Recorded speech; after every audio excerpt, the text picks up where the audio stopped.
Hello everyone.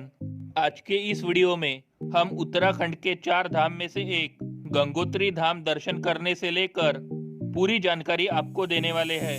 अगर आप भी गंगा नदी के उद्गम स्थान गंगोत्री जाने का प्लान कर रहे हैं तो इस वीडियो में आपको कंप्लीट इन्फॉर्मेशन मिलेगी, जैसे कि गंगोत्री कैसे जा सकते हैं, कब जा सकते हैं, गंगोत्री घूमने के लिए कितना खर्चा आएगा, होटल्स और खाने के क्या ऑप्शंस है, वहां जाने के साधन क्या और कहां से है, और आपको अपना ट्रिप कैसे प्लान करना है।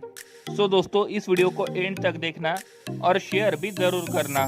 और दोस्तों, अगर आप यमुनोत्री का वीडियो देखना चाहते हैं तो वो भी आपको हमारे चैनल पे देखने को मिल जाएगा और आपको उसकी लिंक नीचे डिस्क्रिप्शन बॉक्स में भी देखने को मिल जाएगी, तो आप उस वीडियो को देख सकते हैं। तो चलिए शुरुआत करते हैं गंगोत्री की यात्रा को।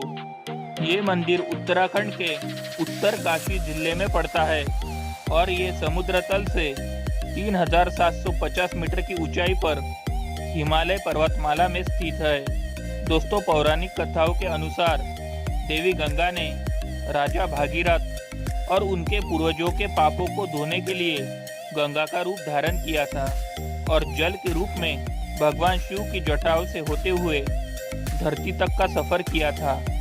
दोस्तों, यहाँ पर गंगा नदी को भागीरथी के नाम से जाना जाता है और आगे चलकर जब ये अलकनंदा नदी से देवप्रयाग में मिलती है तो इसका नाम गंगा नदी हो जाता है। चलिए वीडियो के सबसे पहले भाग में बात करते हैं कि आपको गंगोत्री पहुंचना कैसे है। अगर आप सीधे गंगोत्री जाना चाहते हैं तो आपको अपने शहर से सबसे पहले हरिद्वार या फिर ऋषिकेश आना होता है। सड़क मार्ग से यहाँ आने के लिए आपको दिल्ली, उत्तर प्रदेश, हरियाणा, उत्तराखंड के और भी बहुत से शहरों से आपको यहाँ तक के लिए डायरेक्ट बस देखने को मिल जाती है। और अगर आप चाहे तो टैक्सी और अपनी प्राइवेट कार से भी यहाँ तक आ सकते हैं। दोस्तों, हरिद्वार से ऋषिकेश की जो दूरी है वो आपको 25 किलोमीटर की देखने को मिल जाएगी।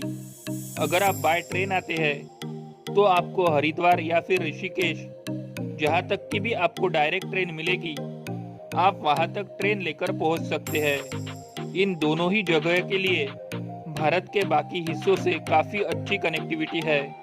और इसके बाद लास्ट ऑप्शन है बाय एयर। अगर आप हवाई सफ़र करके यहाँ आना चाहते हैं तो यहाँ का नियरेस्ट एयरपोर्ट देहरादून का एयरपोर्ट आपको पड़ेगा। इसकी दूरी ऋषिकेश से 20 किलोमीटर की पड़ती है।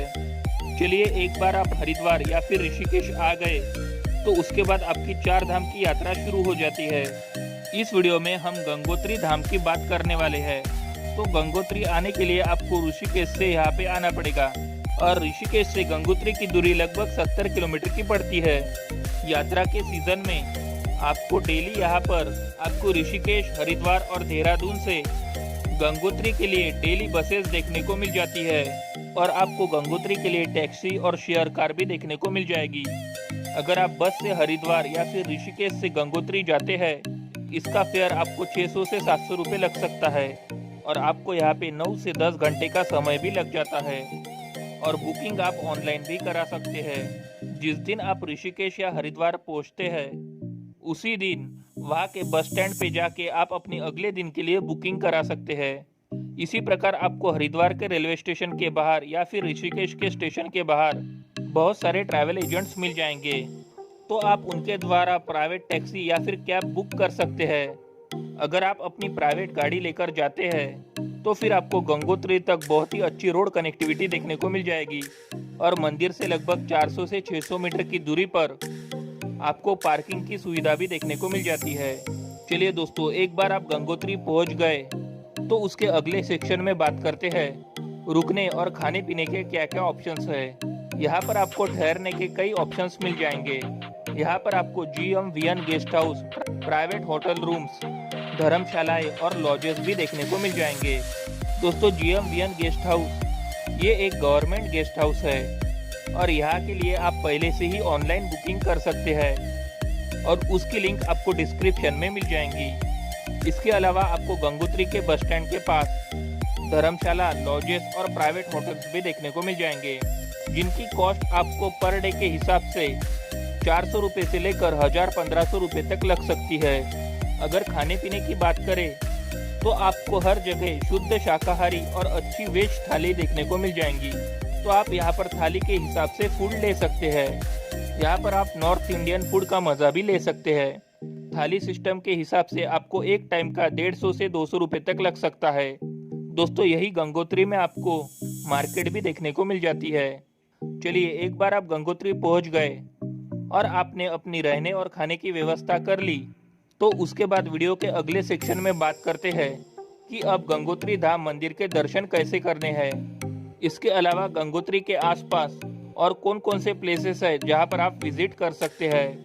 दोस्तों, गंगोत्री धाम की यात्रा में 3100 मीटर की ऊंचाई पर स्थित गंगोत्री मंदिर देवी गंगा को समर्पित किया गया है। ये यहाँ का सबसे ऊंचा मंदिर है और उत्तराखंड के छोटे तीर्थधाम यात्रा स्थलों में से एक है। ये सफेद मंदिर यहाँ के देवदार और हिमालयन पहाड़ों से घिरा हुआ है। यहाँ की पवित्र नदी का नाम भागीरथी है, जो गंगा नदी के 2 प्रमुख धाराओं में से एक है और गंगोत्री मंदिर के पास से ही ये गुजरती है। इस मंदिर का निर्माण गोरखा राजा अमर सिंह थापा द्वारा 18वीं सदी में करवाया गया था। हर साल यहाँ गंगा मैया के दर्शन करने लाखों की संख्या में सैलानी आते हैं। तो आप जय मां गंगे करते हुए मंदिर में दर्शन करिए और पास ही गंगा नदी में स्नान करना बिल्कुल भी मत भूलिएगा। यहाँ पे आपको गौरी कुंड और सूर्य कुंड देखने को मिल जाएंगे। मंदिर के पास ही नीचे की तरफ गंगा नदी के पास भागीरथ ऋषि के तप करने का स्थान भी दिखाई देगा और आप वहाँ पर भी विजिट कर सकते हैं। एक बार आपने मंदिर में दर्शन कर लिया तो इसके बाद आप यहाँ पर कुछ प्लेसेस विजिट करना बिल्कुल मत भूलिएगा। यहाँ पर 1.5 किलोमीटर की दूरी पर पांडव गुफा मौजूद है। यहाँ पर ऐसा माना जाता है कि महाभारत काल में पांडवों ने ध्यान केंद्रित किया था और यहीं पर देव यज्ञ किया था। आप में से बहुत से लोगों को ये तो पता ही होगा कि गंगा नदी गोमुख ग्लेशियर से निकलती है। इसकी दूरी गंगोत्री से 16 किलोमीटर की पड़ती है। तो अगर आप ट्रैकिंग के शौकीन हैं तो आप गोमुख तक ट्रैकिंग करके जा सकते हैं। इस ट्रैक में पूरे एक दिन का समय लगता है और इसके लिए आपको वहाँ के फॉरेस्ट डिपार्टमेंट से परमिशन लेनी पड़ती है और इस ट्रैक के लिए आपको अपना हेल्थ सर्टिफिकेट भी दिखाना पड़ता है। गोमुख ग्लेशियर हिमालय के कुछ बड़े ग्लेशियर में से एक है और ये ट्रैक अपने आप में एक बहुत ही उम्दा एक्सपीरियंस रहता है। गंगोत्री से और भी कई ट्रैक निकलते हैं, तो अगर आप ट्रैकिंग के शौकीन हैं तो आप वहाँ पे भी जा सकते हैं। तो आप गंगोत्री में मंदिर के दर्शन करने के साथ साथ ट्रैकिंग भी करना चाहते हैं तो आप इस ट्रिप में 1 से 2 दिन का एक्स्ट्रा टाइम निकाल कर ट्रैकिंग कर सकते हैं। दोस्तों, गंगोत्री से 17 किलोमीटर की दूरी पर पड़ता है केदारताल, तो आप वहां पर भी जा सकते हैं। केदारताल से ही केदार गंगा निकलती है, जो कि भागीरथी की एक सहायक नदी है।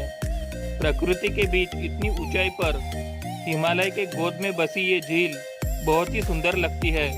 ये था गंगोत्री धाम और उसके आसपास का एक कंप्लीट ट्रिप प्लान। अगर आप मंदिर के द्वार खुलने के कुछ दिनों बाद यानी कि समर सीजन में जाते हैं तो आपको यहाँ पर सबसे ज़्यादा भीड़ देखने को मिलेगी, क्योंकि ये छुट्टियों का समय होता है। पर हमारी राय में गंगोत्री जाने का सबसे अच्छा समय सितंबर और अक्टूबर का है, जो कि बरसात के बाद का समय। इस समय यहाँ पर भीड़ भी कम होती है और आपके दर्शन भी बहुत अच्छे से हो जाते हैं। हमारी राय में आपको अपने गंगोत्री के ट्रिप के लिए कम से कम 3 से 4 दिन लग सकते हैं। चलिए, वीडियो के आखिरी भाग में बात करते हैं कि इस ट्रिप में आपका खर्चा कितना आएगा। अगर सिर्फ गंगोत्री धाम के दर्शन की बात करें तो इसमें आपका 3000 के आसपास का खर्चा आता है। इस खर्चे में हमने हरिद्वार से गंगोत्री आने जाने का बस का किराया, वहाँ पे रहने और खाने की कॉस्ट को इंक्लूड किया है। आपके शहर से हरिद्वार या फिर ऋषिकेश पहुँचने का खर्चा अलग अलग हो सकता है और अगर आप 3 से 4 दिन के लिए प्राइवेट टैक्सी बुक करते हैं तो इसमें आपका खर्चा थोड़ा सा बढ़ सकता है। तो दोस्तों, आज की वीडियो में इतना ही। अगर आपको आज का वीडियो पसंद आया हो तो वीडियो को लाइक करना, चैनल पे न्यू हो तो चैनल को सब्सक्राइब करना और हो सके तो इस वीडियो को शेयर भी कर देना। मिलते हैं जल्दी ही ऐसी किसी नेक्स्ट इंटरेस्टिंग वीडियो में, तब तक के लिए बाय।